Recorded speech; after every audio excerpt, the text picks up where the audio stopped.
everybody. Happy Sunday to you all, and thank you all for joining us. We're here with the Viking Cruises live Q&A. Of course, my name is John Shallow. I'm the founder and editor of Cruise Addicts at cruiseaddicts.com. So glad to have you here. And we've got a special guest, of course, Michael Consoli. He's a top global producer for Viking Cruises and also has many, many accolades as one of the best travel agents really in the whole world. And we really are proud to have him here and honored and to have him here to answer questions for us. So let's get Michael in here. Happy Sunday, Michael. Hey, John. How are you? Good. Well, it's great. It's so great to be back here. I know the weather's cooled off here in Georgia, so it's nice to get together again. Yeah, I know. It's very cool here. So I was just out driving around, and all the trees have changed colors. We're all ready for it to get cold again. I know. I was driving down the road the other day. It looked like a postcard. I wanted to stop and take a picture. There was a lake and everything. It was so beautiful. But boy, I tell you what, there's so many people watching us here live from all over the place. And once again, thank you for being here. If you could, please give us a thumbs up, give us a subscribe. We really appreciate it. We've got some Viking tips we wanted to get into. I know, Michael, there's something you wanted to touch on, but I guess we can start out with some Viking tips for everybody. I see this question a lot on the groups and all over the place is what is the best way if I'm going on a Christmas market cruise to on a Viking river cruise, should I bring euros? Should I convert at the airport, or should I just use my credit card or debit card? If they're accepted. I know some booths accept it and some don't. Maybe at Christmas markets. What's your best advice, Michael?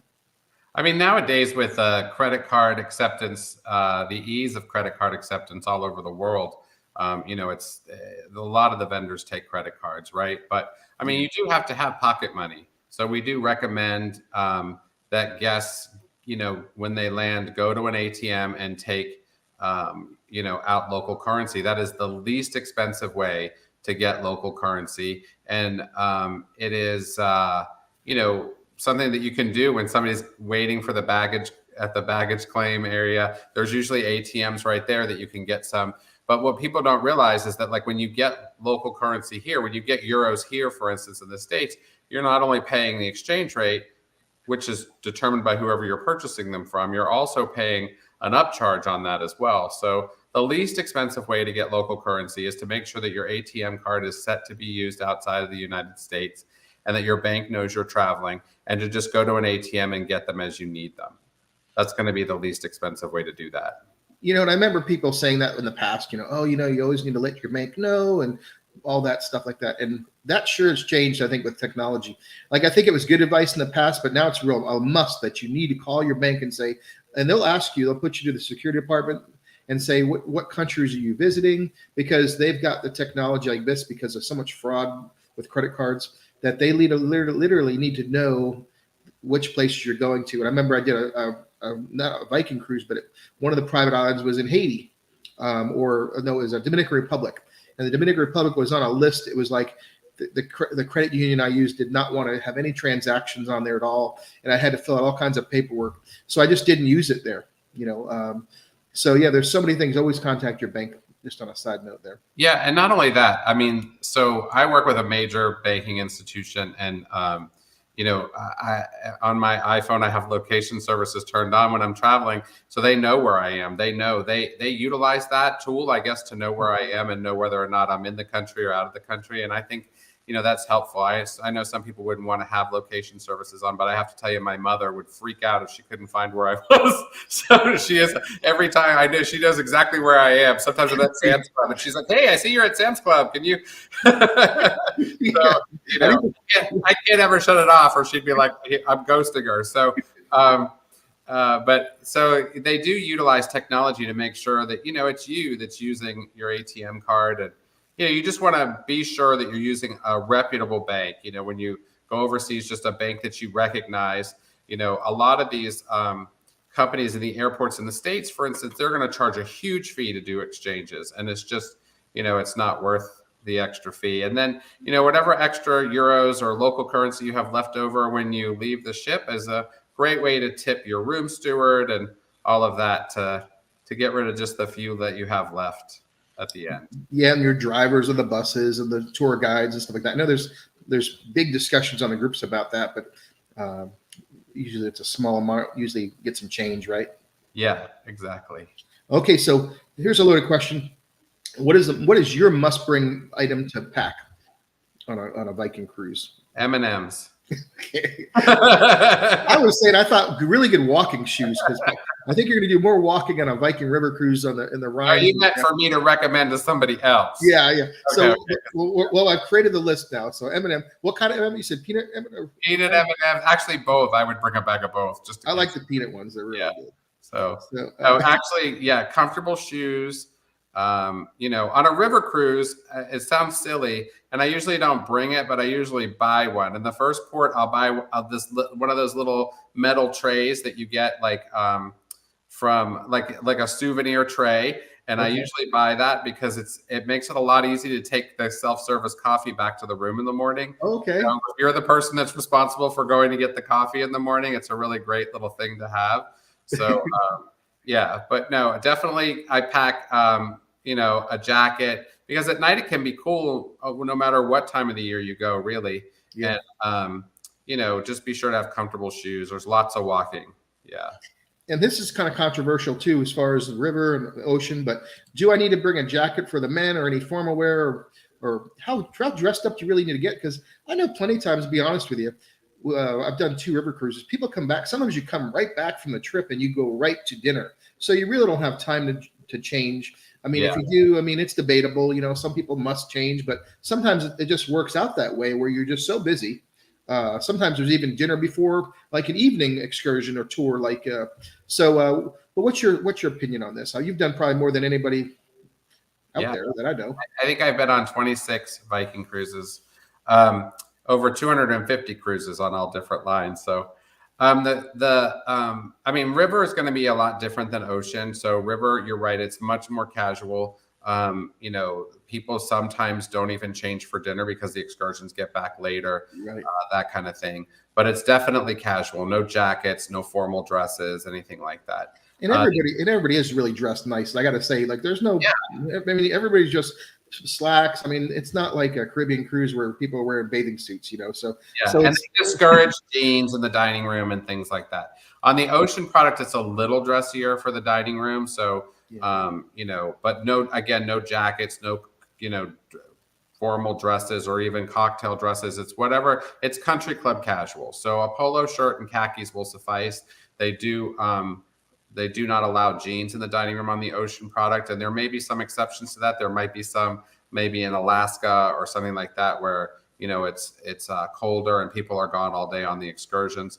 But for as a general rule, for the dining room on the ocean ship, it's you know, country club casual. But there's always, you know, the World Cafe, which would, you know, you can wear whatever you want there for dinner, and the meals in the World Cafe, the offerings are just as hearty and plentiful as they are in the dining room. So, but on board the river, it's a more casual dress, I think. So, but definitely on either one, there's no jackets or formal wear. Yes, and even though now I guess I have seen this, and I think I've even done it, where there are those nights where people dress up a little bit more. I think there's like a captain's gala dinner, I think, on the river, and then the ocean. I've really done many oceans, but sometimes there's like one night where people kind of put a little bit more on there, and it's optional. If you think you want to put your jacket on, that's something. Yeah, and keep in mind, for guests that want to get off the ship and go have dinner in town, like in Vienna when the ship overnights in Vienna, or you know, in Barcelona when the ship overnights. You know, the Europeans dress up more than Americans do. So you know, a jacket for dinner would not be uncalled for. You know, for dinner off the ship, or even like, you know, and I think that, you know, this is a mixed bag too about whether or not people dress up. But like the Mozart concert in Vienna, sometimes people feel it's, you know, it's an opportunity to dress up because it is a little bit dressy, but it's again not required. But yeah, I mean, there are going to be opportunities. I don't think it's if you're on a long ocean cruise, it's probably smart to bring a jacket, no tie, but because there might be an opportunity to wear that, or if you go off the ship for dinner, that you would want to be a little bit more dressy. And my last thing, well, actually, we're going to go on to, are there any current Viking cruises and cruise deals out there? I know, because you always surprise me. I think the last one might have ended, and then all of a sudden you go, no, it's still going on, or this is happening. So I know people are always looking for a good deal. So I wanted to ask you, what's the current state of those promotions?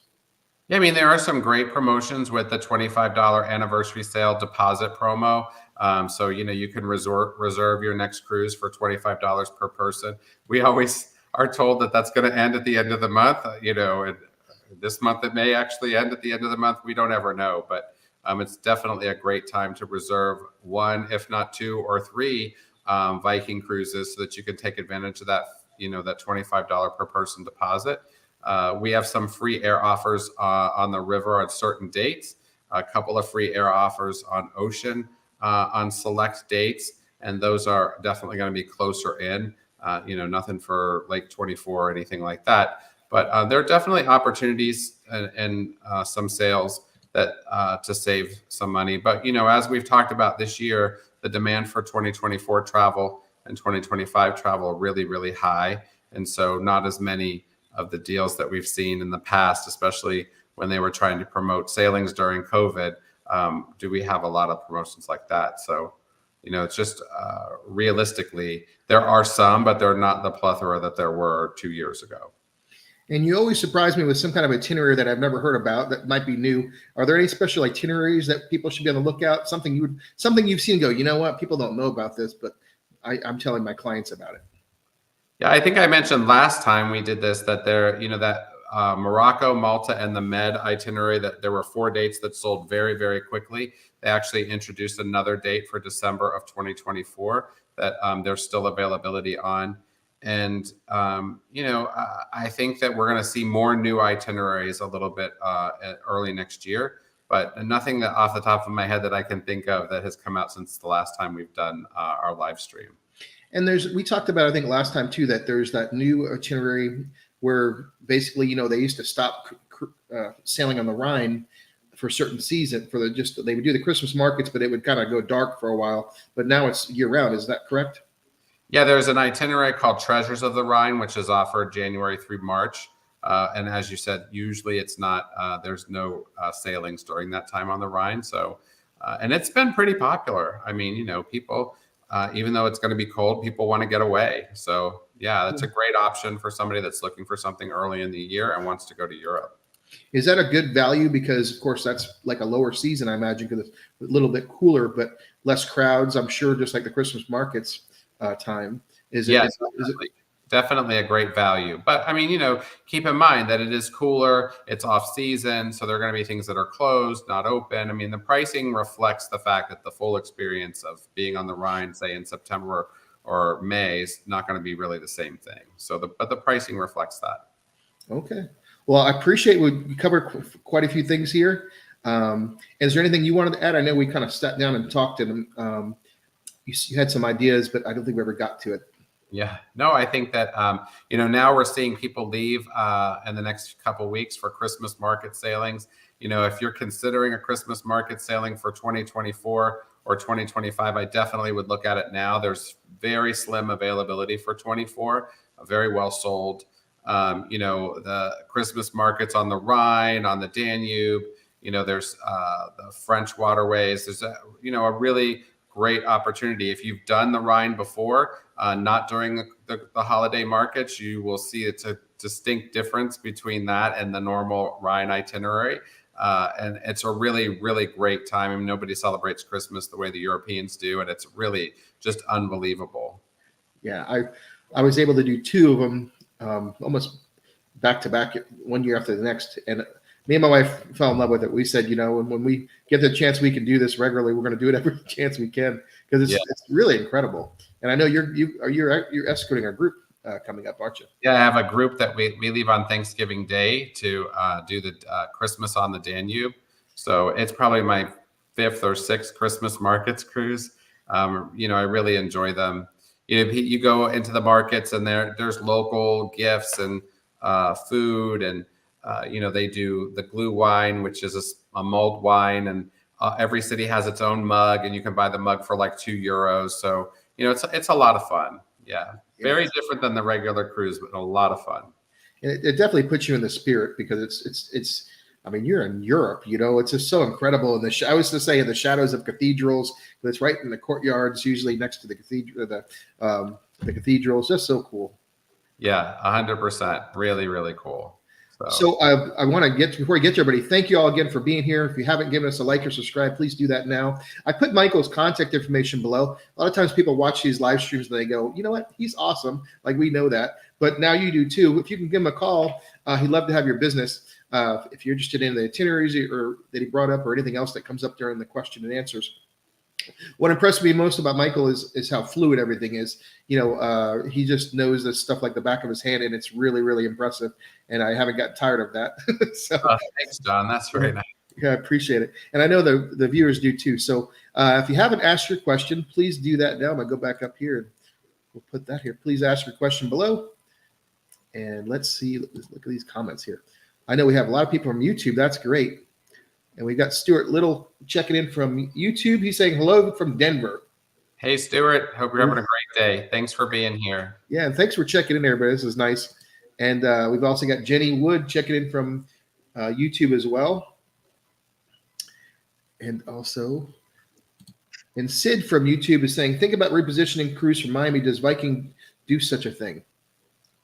Yeah, from Fort Lauderdale, they offer repositioning cruises from Fort Lauderdale, from San Juan.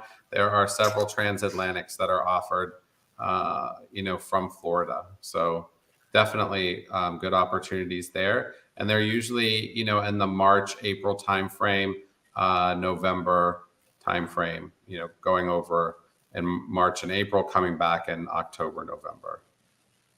We got Lisa checking in from YouTube. She says, greeting from SoCal, leaving November 19th for Viking, Mississippi cruise, which, Viking, Mississippi is still kind of mysterious for me. I saw they had put them, because it was hard to find information about them. But the ship looks incredible.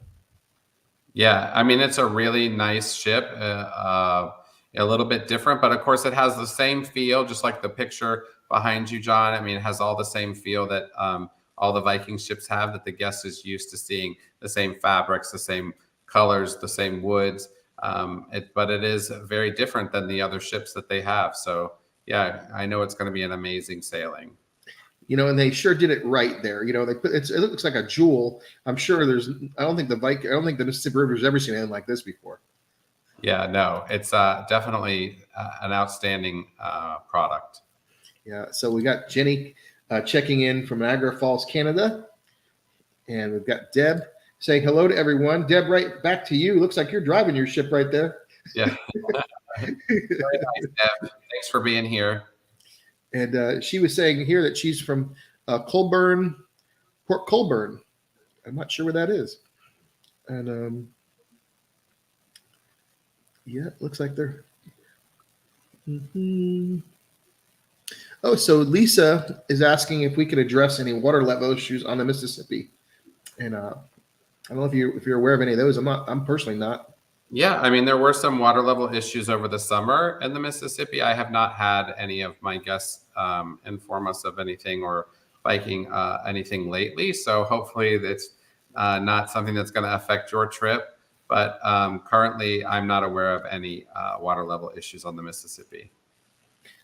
Do you know if Vikings got any plans to build any more of the Mississippi riverboats? I know they were kind of real aggressive at first, but I haven't heard much since. I'm wondering if you have.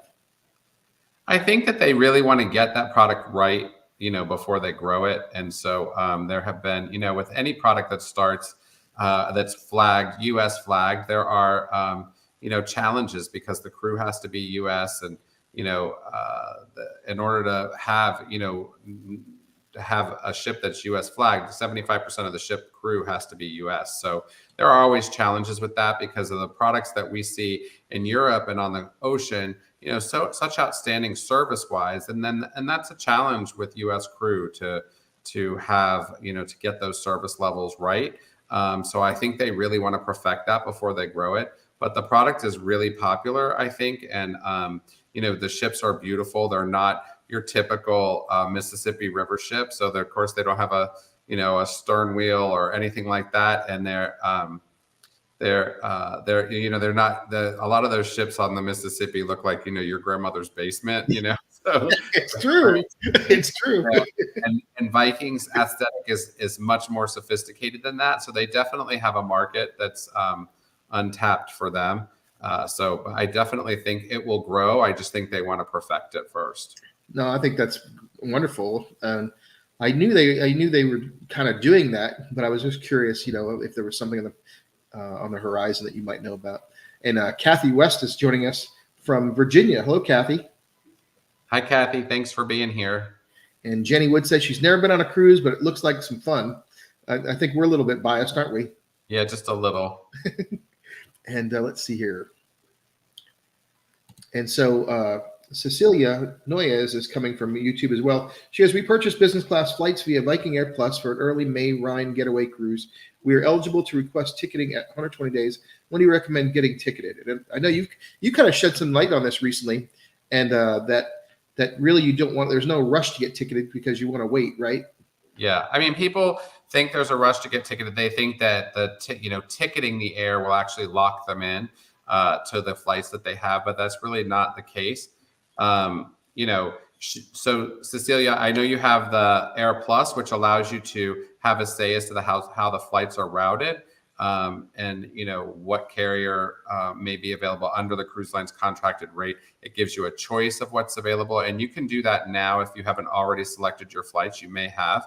I can't really tell from your question, but if you've selected the flights and you're happy with them, you can request that they be ticketed early. It's just that once they're ticketed, they're non-refundable and they're non-changeable. So any voluntary changes that you might make, like if you decide you want to go in a couple days earlier, or your cousin's going to be in Amsterdam at the end, and you want to stay a couple days later, then you would have to pay a $350 change fee per person to change the air once it is ticketed. So just keep that in mind. But there are no caveats to having it ticketed early besides the ones I mentioned. And I know that Viking is working at ticketing earlier so that guests feel like they have that locked in.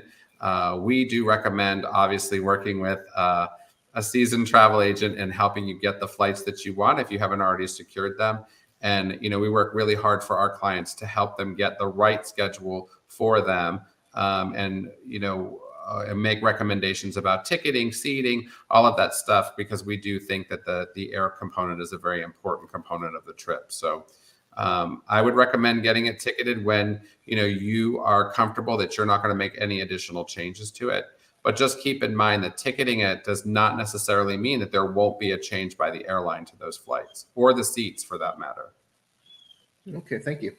And Deb Wright says she's never been on a river cruise, but loved the Caribbean cruises. Next one is coming up in January. Great. Good for you, Deb. I'm sure that one of these days we'll get you on a river cruise, and you need to go because people go, they fall in love with it, and they want to do another. So. Yeah, I think it's great that each type of cruise, like a river cruise, has its own little flavor to it, and it's a very unique but really good experience. I didn't think I'd like a river cruise at first, but I totally love the experience. I agree. And Jane says she's leaving on Grand European on the 29th. On a cold evening, could the dining room be chilly? Boats are hard to keep warm, so I think she's thinking about would she need a jacket or something? Yeah, we definitely would encourage you to bring some sort of jacket or a shawl to wear in the dining room because it can be cool, and then you can always remove it if you're warm. So that would be a smart thing to do for sure. And Lisa says, Michael, can you talk about a Mississippi River cruise? Yeah, and I think that Lisa had asked earlier, so it's the same Lisa. Okay. Yeah, Lisa. So, do they have one of the cruises on the Great Lakes in North America? Yes, they do. Yeah, several cruises on the expedition ships on the Great Lakes in the summer months. So because those ships are designed to be in Antarctica in the winter, they come to go on the Great Lakes in the summer. And there are several different itineraries, 7-night and 14-night itineraries. My favorite of which is from Toronto to New York. So, which really isn't on the Great Lakes, but it's for the repositioning of the ship. So really great itinerary. And Allison is saying hello. She says, hello from sunny Cal. Very excited to be a new client of Michael's. We're booked on the Danube Waltz in May. Oh, hi, Allison. How are you? I hope you're having a great day. Thanks so much for choosing to work with us. And Joanne is checking in from Facebook, and she says, hello from Michigan, and hello back to you, and thank you for joining us. Hi, Joanne. Thanks for being here. Who is that? And Deb writes, because is that one of the expedition Great Lakes cruises are so expensive that they have a U.S. crew? Well, I mean, the ships that they use, first of all, are 300 passenger ships, so they cost more to operate. But then there are higher operation costs on the Great Lakes. So the Great Lakes products actually can still have a good number of foreign crew. They are not U.S. flagged. And the reason is because it's visiting foreign ports. So it's also visiting Canada. So that's considered a foreign port. So it meets the requirements for the Jones Act and allows the ship to be foreign flagged as well as foreign crewed. But it is more expensive for them to operate those ships for two reasons. One is because they're 300 passenger ships, and the crew is like 2 to 1, the crew to guest ratio, because it is a very high service ship. And then the second is because it's much more expensive to operate in those ports on the Great Lakes and in Canada, so the price is higher. But it is really an outstanding product, and if it's something you're interested in, I would highly encourage you to try it. It's probably one of all the cruises I've been on, one of my favorite itineraries on the expedition ships. And it's also very inclusive. I mean, everything's included. Tours. It has 2 submarines on board. Expedition crew. There's a lot of a lab. I mean, it's amazing. It's much more than your Caribbean cruise, Yeah, it has what we call the SOBs, which are the Swiss operations boats, which are very expensive, unbelievable vessels that they load right off the back of the ship. Like they just slide them right out the back of the ship. They load them on the ship and then slide them out. And if anybody's experienced that on the SOBs, they are just incredible speedboats. So yeah, they have the Zodiacs, they have the submarines, the yellow submarines, that are kayaks, yeah. John, the submarines was called John and Paul, and so, really incredible, really incredible. So, and those SOBs are the smoothest boat ride I've ever had in my life, because if you've ever been like on a big, like a tour bus or something like that, where they have air ride seats, everyone had a massive air ride seat. So when you went any over waves or anything like that, you just literally just flowed. There was no banging and jarring. It was just the smoothest ride I've ever had. Smoothest ride ever. And honestly, the truth is, while they are very impressive on the Great Lakes, I mean, if you're thinking about doing something, the expedition, the Arctic or the Antarctic, these ships are, we talk about the ships that are specifically designed for that. These ships are so well designed specifically for those areas of the world, so that you can really truly experience the Arctic or the Antarctic with these different boats and submarines and all of that stuff. I mean, it really is designed specifically for that. I mean, I have a lot of clients that say, "Oh, I'm going to go to to Antarctica on Holland America." Well, I mean, Holland America is not providing you a parka and boots, and you're not going to do a landing in Antarctica. You're going to do a sail by, and so if you really want to experience it, these 2 ships, Octantis and Polaris, are really probably the most innovative ships in the industry for those areas of the world. And honestly, when you look at the price of Antarctica or going to the Arctic on any other line besides these mass market 2,800 passenger ships that are going to do a sail by, if you look at any other purpose-built ships, or even some of the smaller lines that aren't purpose-built, you're going to find that Viking really offers one of the best values in that area of the world, and is specifically designed to be there. Like, those ships are just incredible. I mean, and like anything else Viking does, they have studied it to make sure that every aspect of that trip is exactly what the guest is looking for. And every guest I send on it comes back and just raves about it. And my experience in Antarctica was one that I just was blown away by. So, yeah, it's a must do if you can. I recommend it as well. Just totally incredible. So one thing here, Jane says, "Do you have any suggestion for a day bag?" And that's kind of broad. Yeah, because one person's day bag is not someone else's, right? Yeah, exactly. I don't, Jane. I wish I did. I don't have a suggestion for a day bag. So it's a great question, though. Yeah, thank you, though, Jane. And Deb Wright says she actually lives in the last stop before entering and leaving Lake Erie, so that's cool. Yeah, she gets to see these beautiful ships. Yeah. And let's see. And Joseph, this is amazing. Joseph was checking in from the Viking Star. He's currently on board on a 30-day Grand Hawaiian Polynesian cruise. So thank you, Joseph, for checking in online. We really appreciate it. It says it just goes to test how good their internet connection is on board. Yeah, excellent. And Joe, thanks so much for the shout out. We like seeing you, and I hope you're enjoying your trip. Yeah, and he said it was expertly arranged by Michael, so thank you. Joe's a really, really nice guy. So thanks, Joe. Okay, we've got Polka Dot checking in from YouTube, and we are doing our first Viking Ocean cruise in the classic Panama Canal in 2 weeks. And can you share your thoughts on that journey if you're familiar with it, Michael? Yeah, I mean, I've done the Panama Canal a couple of times, so you're going to really enjoy that. I would make sure that you get off when you go into the Miraflora locks, through the Miraflora locks, and do one of the excursions. From there, the train excursion, or go further through the canal. Really, really nice itinerary. Very relaxing, not very port intensive. So hopefully you have some things that you can do during the day, because there's some days at sea. But great itinerary, and I'm sure you're going to enjoy it. Yeah, and Deb actually says that some of the costs passed on is because there's a seaway costs and traveling through the Welland Canal in the Great Lakes. Yeah, very nice. And we've got Vicki Blackman checking in from YouTube. She goes, "We're leaving on the City of Antiquities at the end of this month.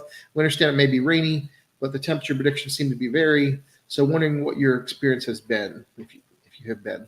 Yeah, I mean, it definitely. I would encourage you to bring something that you could wear, like a not a raincoat, but maybe like a waterproof windbreaker, something like that to take with you. It is going to be cooler certain times of the night, and if you're going to be off the ship or out on deck, definitely want to bring something that you can wear that's warm. But it's a great time to be in that part of the world, and as far as weather goes. So I know you're going to have a great trip.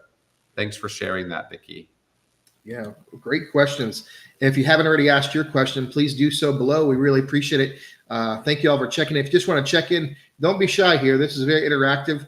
We want you to post your comment down below. Just check in. You don't have to ask a question. You might know everything. And we love answering questions. So just make sure if you have one, you put it in the chat thing, and we will definitely answer it.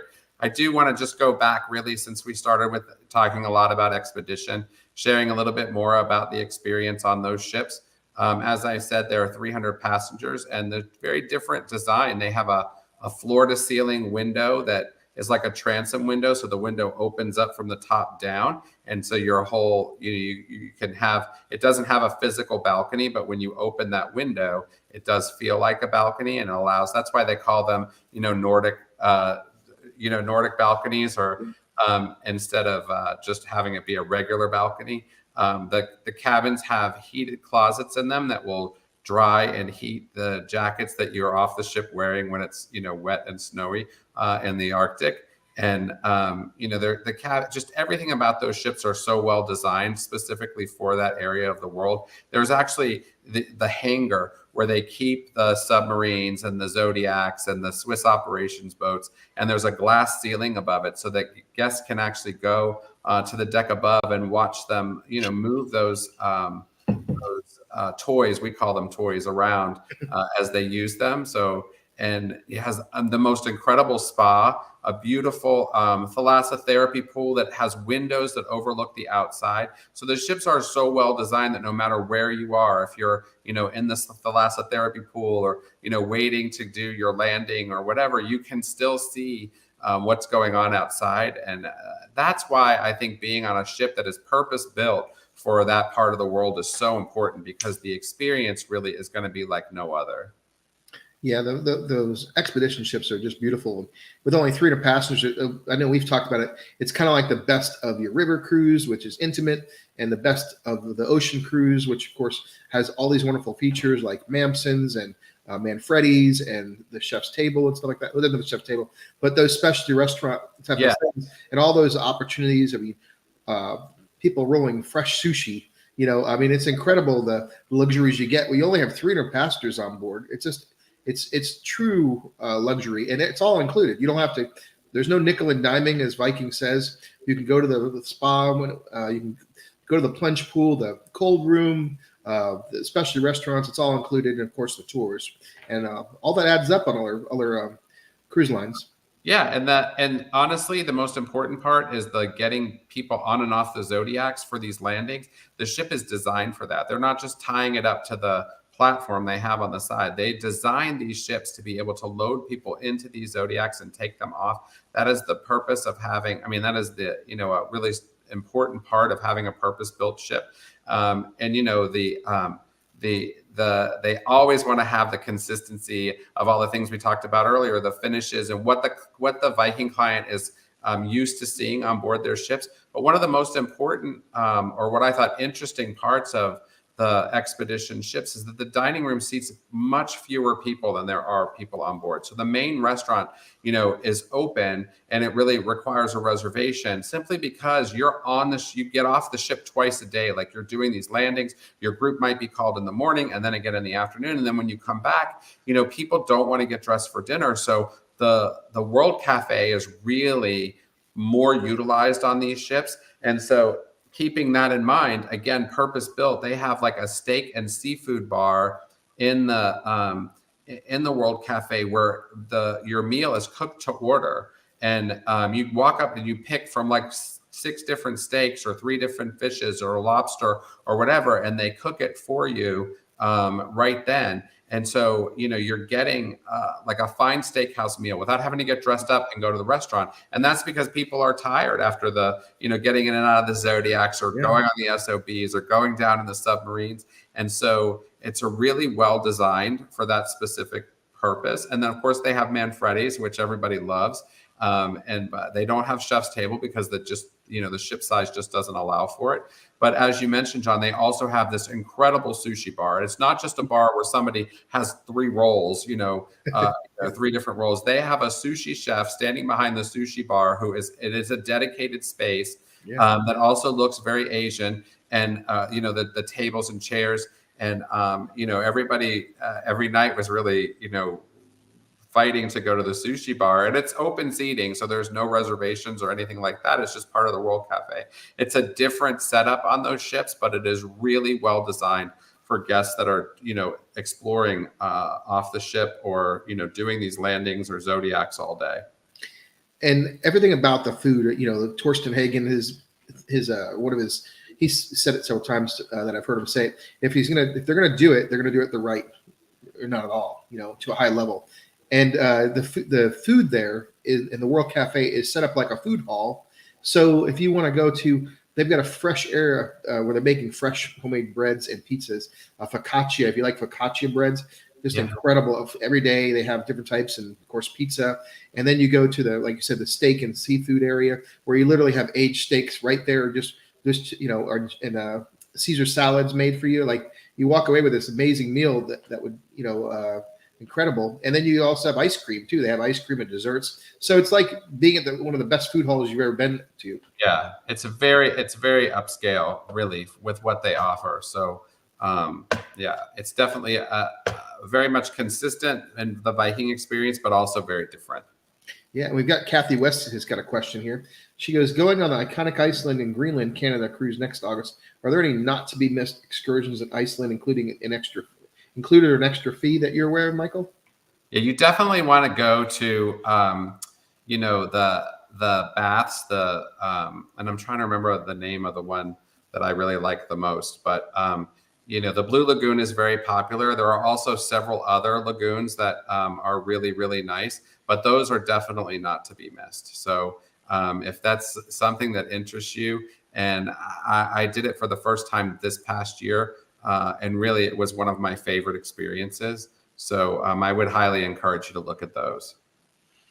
Yeah, that's awesome. I've never been to Iceland, but apparently it's the place to be. Yeah, no, it is very, very popular. That itinerary that she's talking about, which is a new itinerary, iconic Iceland, Greenland, and Canada. It's a really, really a nice itinerary. And what I typically do with my clients is go over the excursions with them. And this is something that, working with an experienced travel agent will assist you and helping you find what's right specifically for you. Like, people ask me this question all the time, what's something that's not to be missed? Well, in this case, the lagoon really is one of those things. But to be honest with you, excursions are a much more personal thing. Some people like to see history. Some people like to do, foodie tours. Some people like wine. It's all a matter of helping the guests find what's right for them. And so generally I work with them to help them find what's right for them. For me, I like to shop and eat. So I like any excursions that include those things. But my interests are different than other people's interests. So, what we do is we encourage them to look and tell us what interests them, and then we review those excursions with them and help them choose, from the ones that interest them the most. Yeah, that's awesome. And it's funny you bring up food. Of course, we both like food. Yeah. And when I was last on the Rhine, I did a food tour, and it was incredible. I think it was when they first started bringing them out, and we loved it. And of course, now that's more more readily available in many cruises. And it's a great way because you get to meet the people. You get to, of course, go through the place that you're at, and a lot of times experience the history and learn about the history and the different things. But you also get to taste some amazing dishes that are regionally favorites, be it Alaska or France or whatever. It's just so cool. I think it's great. There's always good places. There's always good, food venues for sure. Like in different parts, that's some of my favorite things to do is to do, a food tour. And we do that a lot. So yeah. Yeah. When they're done right, which Viking does, of course, it's kind of best of both worlds, in my opinion. Yeah, exactly. And Kathy says, she goes, the Blue Lagoon is closed right now because of the volcano. And Stuart Little, we're going to give a hats off to him. He also said, that the volcano conditions in Iceland are affecting that. So we appreciate that. Yeah. I'm sure, Kathy, that hopefully by next August when you go, the Blue Lagoon will be open again. So. Maybe they'll just stick a big cork in it. We'll be okay. So let's see. Go back up here. So Lisa was asking about getting info on the Mississippi Cruise is challenging, especially about the excursions. I called Viking 3 times about if the excursion was walking or on a tour bus. I don't know if you're aware of that or not. Yeah, so I mean, a lot of the excursions, they can send you when you're within the window to book the excursions within your specific window. They can send you a PDF, or your travel agent can get you a PDF of the excursions and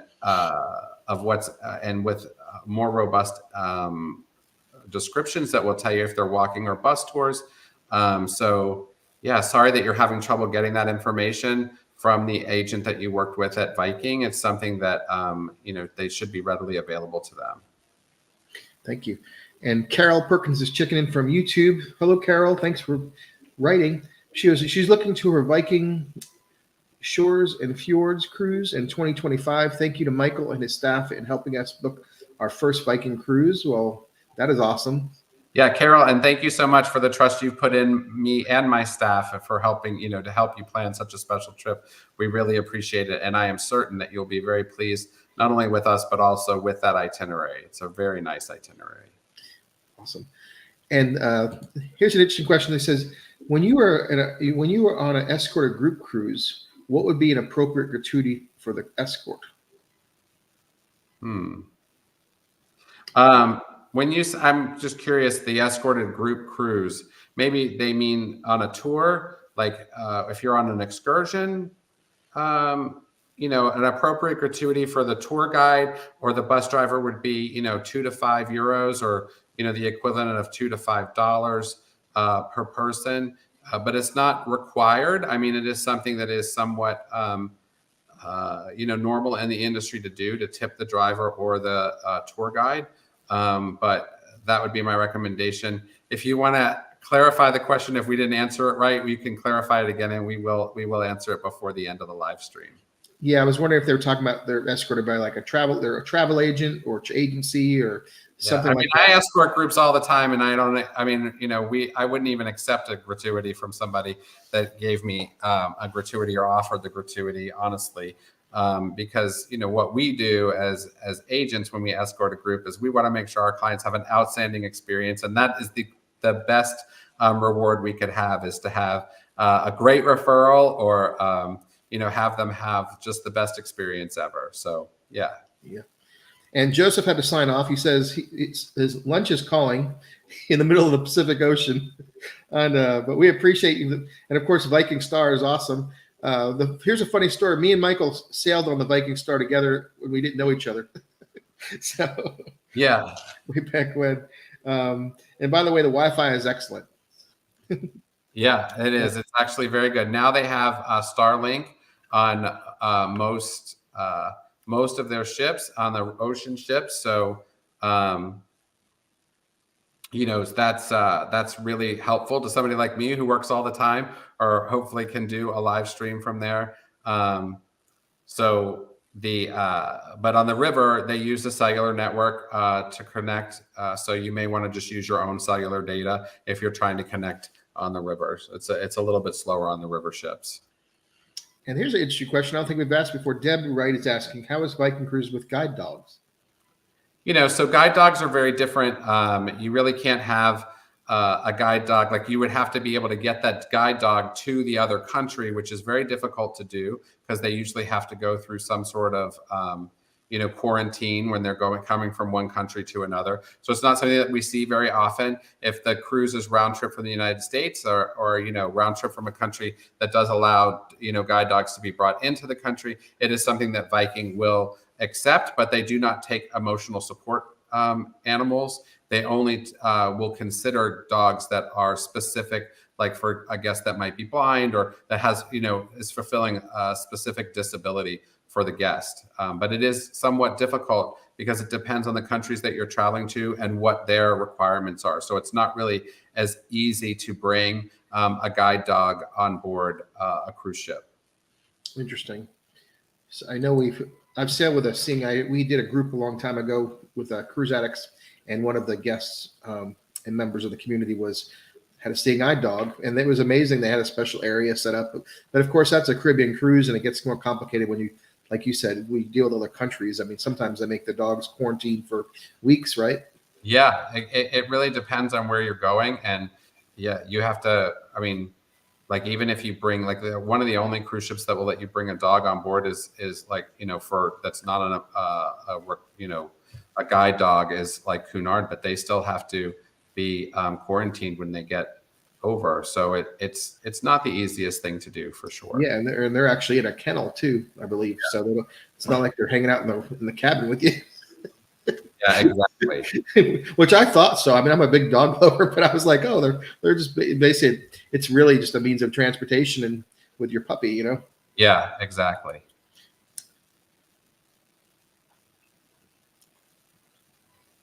Yeah, I guess she's saying there's a cost to it as well, Yeah, there's definitely a cost. So yeah. Wow, we've covered a lot of questions. If you haven't asked your questions, please do now. We really appreciate it. We're getting close to the end of this live stream.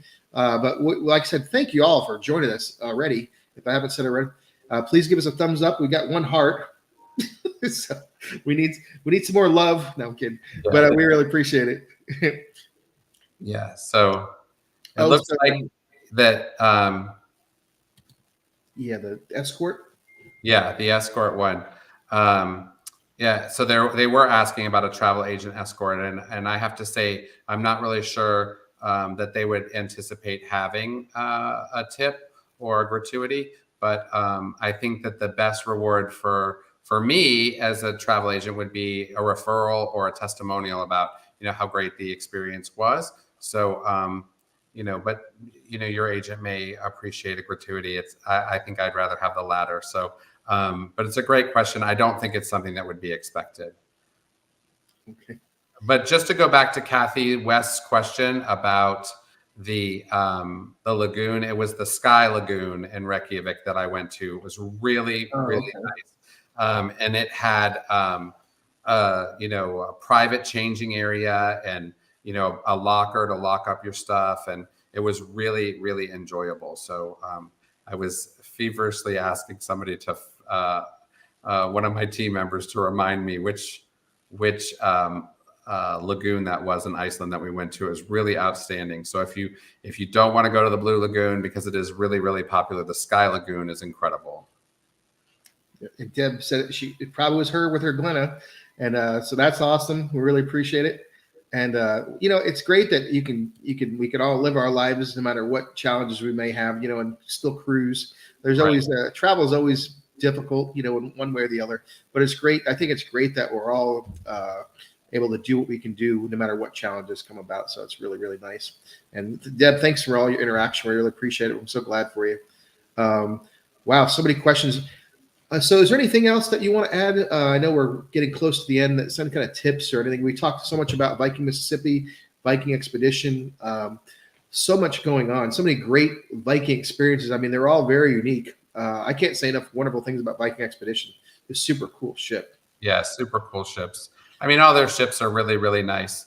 So, if you're going on a Viking cruise and it's your first one, you're going to fall in love with it, because that's what happens. And, if you are planning to do something, I certainly would love to help you with it in the future. Yeah, Michael's information is down below. You can contact him at 1-800-913-7245. Of course, email him right now, michael@planmycruise.com. He'd love to work with you. And you can visit his amazing website at planmycruise.com and see all the wonderful things he offers. He can sell all types of cruise travel, even other than Viking, and many other land destinations as well. So give him a shout. He'd love to have your business. I know we've got Facebook users say thank you. We'd love to answer more questions. We've got a couple minutes left.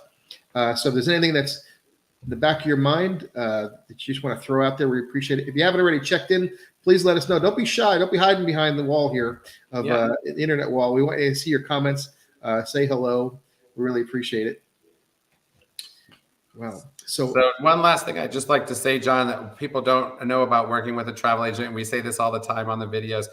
Some agencies charge a planning fee or something like that. We never charge a fee. I never charge a fee for my service. What we bring to the table is service and knowledge of the product. Obviously, being the #1 producing agent in the world for Viking 9 years in a row, we have a great knowledge of this line as well as many others. So, we don't ever charge a fee to share that knowledge and help our guests plan the perfect trip. So we just like to make sure people know that if you're used to booking direct or book direct, there's an opportunity for us to work with you. And we certainly would love to work with you and help you, plan the perfect trip.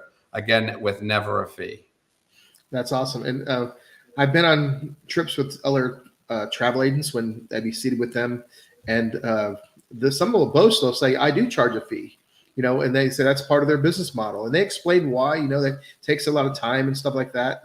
But so it's very admirable that you provide such a high level of service without an extra fee. So really, really nice.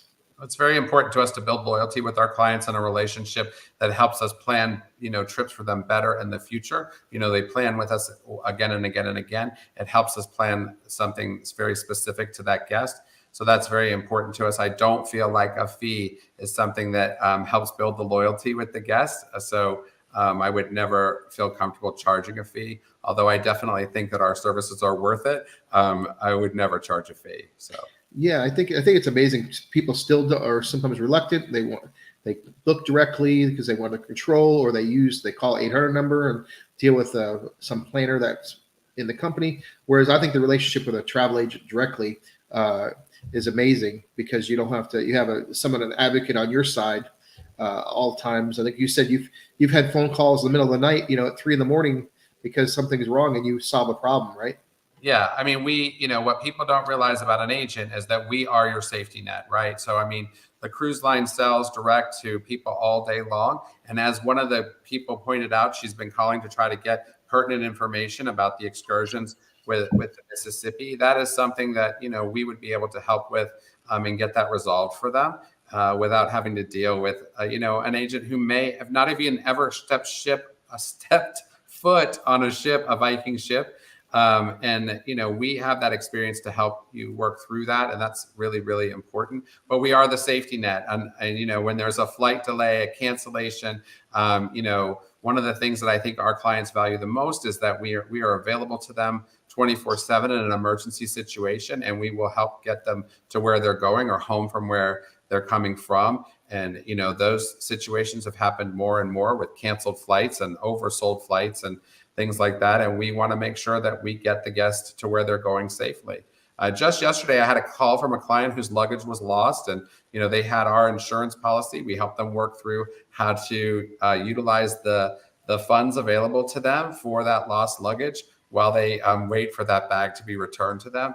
And those are the types of things we deal with every day. That's not something that the cruise line's going to answer a call for in the middle of the night and help somebody do. I mean, Viking they have their air department that will help people get there, but we are really working hard to make sure we are there for our guests and making sure that they get to where they're going. So yeah, I think all the cruise lines and even the airlines, all these travel providers care.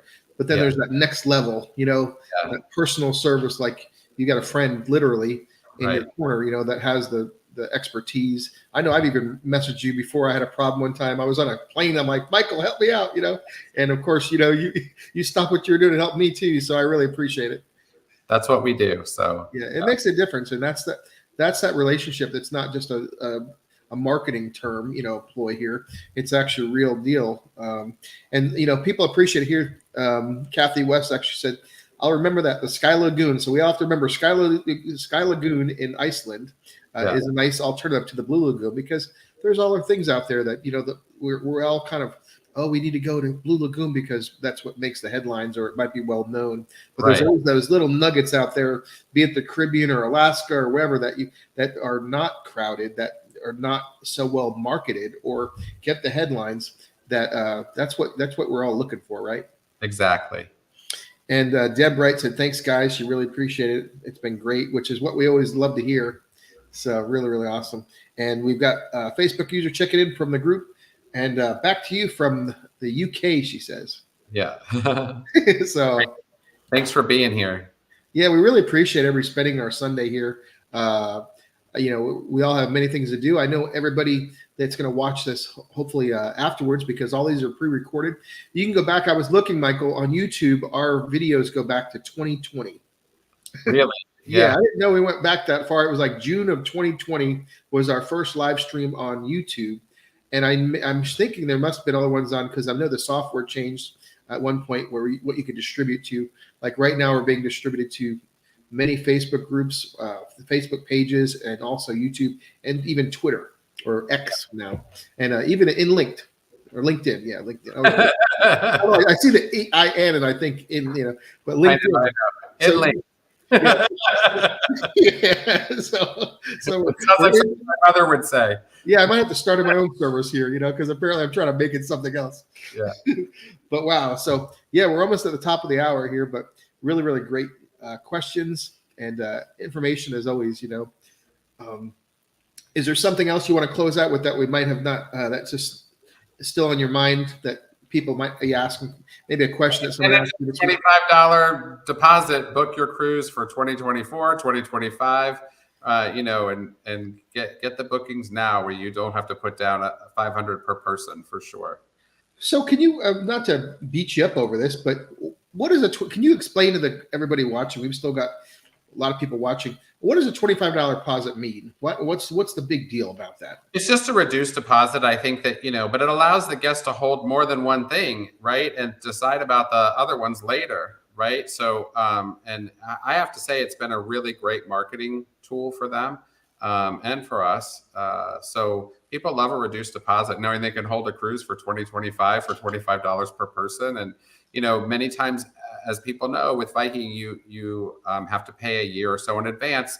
And so there are no surprises there. But when you have more than one booking, we get to push the final payment date back many times. So that's something that you want to keep in mind. And one of the reasons why we always encourage our guests to have another booking made with Viking before they leave on an existing trip. So we are here to help the guests figure out all those little nuances to figure out how to get the best value, how to, get the best final payment date, the best deposit, pick the best cabin, the best sailing date, all of that stuff, so that they don't have to guess about any of that. And, it's one of those things that, as we talk about with knowledge and service that we provide, that really is an enhancement to the guest's experience across the board from the very beginning to the end.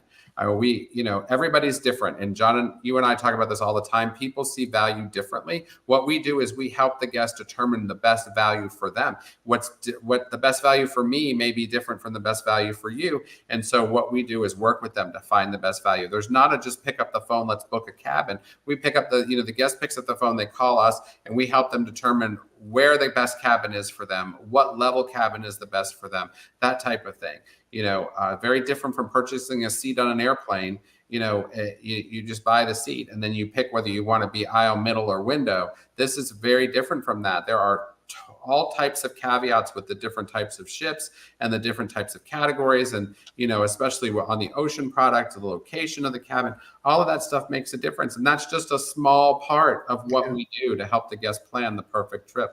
So, yeah.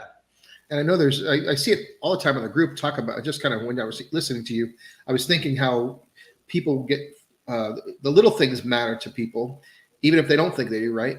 Up front, because all of a sudden now they're worried about, okay, when can I book the excursions? Because they get first dibs at the excursions. And then of course that's tied into what category cabin they have, right? On the ocean ships. On the ocean product it is. And so we help balance that. There are some itineraries where that's really important. There are some where it's not as important. So we help them figure that out. And that's something that, I think adds value to the experience. And again, they're not paying anything more for it. When they come to us, they're getting the best value. They're most likely going to get a better value in the end because, we're going to make sure they're well taken care of.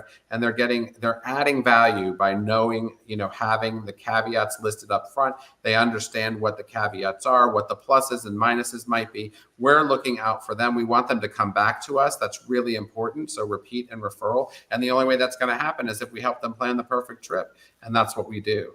We work very hard to do that.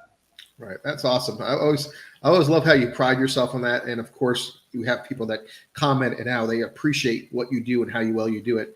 And wow, I guess we'll call it a wrap here for this Sunday. I think we've covered so much ground. I think that was nice, I guess, final words from you as far as, how that's what you're here for. You want to make people have great, amazing vacations and experiences with all those little things that mean people might not be thinking about. Exactly.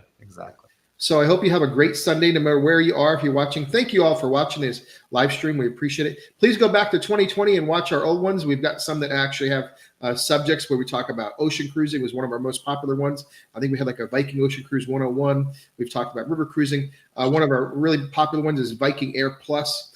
Things like that. We try to do some deep dives in things as well. I know we covered a lot of topics here today, but we really appreciate it. And we hope to see you in the future.